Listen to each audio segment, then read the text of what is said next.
इन गलतियों से घर में होती है धन की कमी। जल्द अपनाएं ये वास्तु टिप्स। नंबर 1, घर में तुलसी का पौधा और दाड़िम का पेड़ होना ही चाहिए।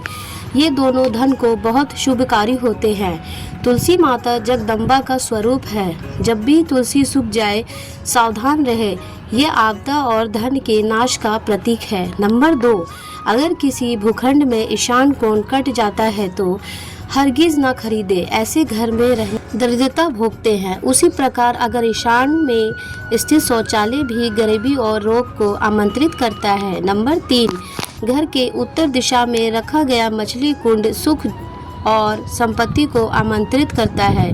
ध्यान रहे कि मछली कुंड का जल बदलते रहे। मृत जीवों को मछली कुंड में ना रखे। नंबर 4, घर की मालकिन सुबह स्नान करके मुख्य द्वार की देहरी पर एक लोटा जल नित्य डाले तो माँ लक्ष्मी का आगमन होता है। अपनी माता या पत्नी से वाद विवाद या झगड़ा करने से विशेषकर शुक्रवार या सोमवार को धन संपत्ति रुकावटें आती हैं। नंबर 5, प्रत्येक अमावस्या को घर का सारा फालतू सामान बेच दे या बाहर निकाल दे। इससे घर में सुख शांति रहती है और आर्थिक रूप से सक्षम बनते हैं। अमावस्या को कोई नया वस्तु या कपड़े खरीदने से बचना चाहिए। नंबर 6, शाम के समय कोई मेहमान या सुहागिन स्त्री आती है तो उसका सम्मान करके जलपान करावे या माँ लक्ष्मी के आने का संकेत है। नंबर 7, यदि गृह के आग्नेय कोण में पानी की मटकी या जल संचय की व्यवस्था गलती से हो गई हो तो उस दोष को कम करने के लिए उस स्थान के ऊपर एक लाल बल्ब 24 घंटे जला रहने दे। इस दोष के कारण खर्चे बहुत बढ़ जाते हैं। नंबर 8, एक नियम का पालन करें। प्रतिदिन घर के मंदिर में दीपक जलाएं। घर की प्रथम रोटी गाय को एवं अंतिम रोटी कुत्ते को देवे।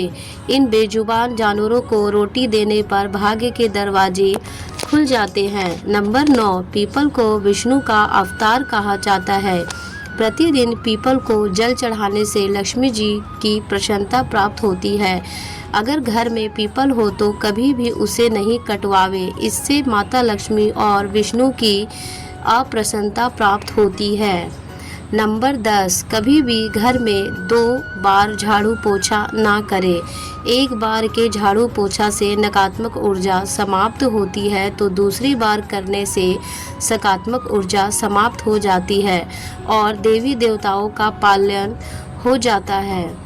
नंबर 11, घर के अग्नि कोण या पूर्व दिशा में या ईशान कोण या उत्तर और वाक्य कोण के बीच अलमारी या तिजोरी रखने से खर्चे बढ़ते हैं और धन कम हो जाता है। दक्षिण दिशा में उत्तरमुखी अलमारी या नेत्र क्षेत्र में उत्तरमुखी या पूर्वमुखी या उत्तर दिशा में पूर्वाभिमुख तिजोरी रखने से धन संपदा उत्तरोत्तर बढ़ती है। नंबर 12, घर में तांबे का कलश, हाथी की मूर्ति या चित्र, शहद, दर्पण, मोर के जोड़े की मूर्ति या चित्र या घी रखना।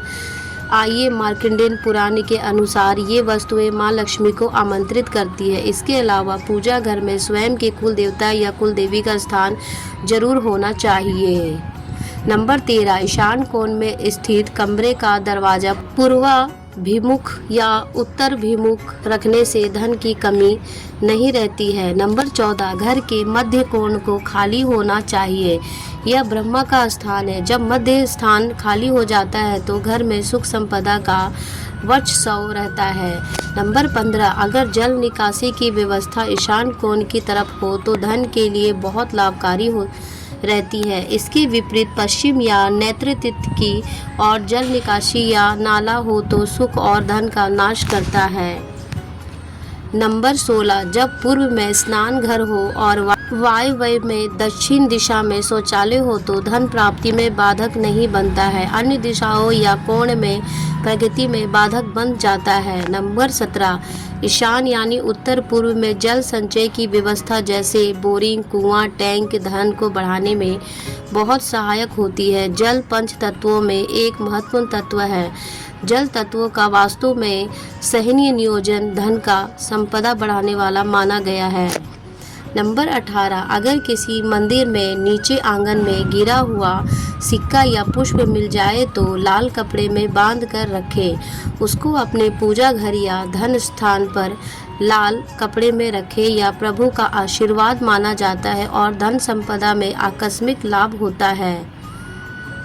नंबर 19, वास्तु वेद मुख्य द्वार वेद से मुख्य द्वार या वास्तु के सामने खंभा, दीवार या पेड़ या सीढ़ियां होने से वेद होता है। ये सकारात्मक ऊर्जा को रोकता है और धन और प्रगति में बाधक बनता है। नंबर 20, आग्नेय कोण में रसोई, ईशान में पूजा घर और नेत्र सूत्र में कोण में मास्टर बेडरूम बहुत ही शुभकारी होता है। सुख संपदा और धन की उत्तरोत्तर प्रगति होती है। अगर जानकारी अच्छी लगी ये वीडियो को लाइक एंड शेयर करें और चैनल को सब्सक्राइब कर लें। तो दोस्तों फिर मिलेंगे हम नेक्स्ट वीडियो में नेक्स्ट टॉपिक के साथ। तब तक के लिए धन्यवाद।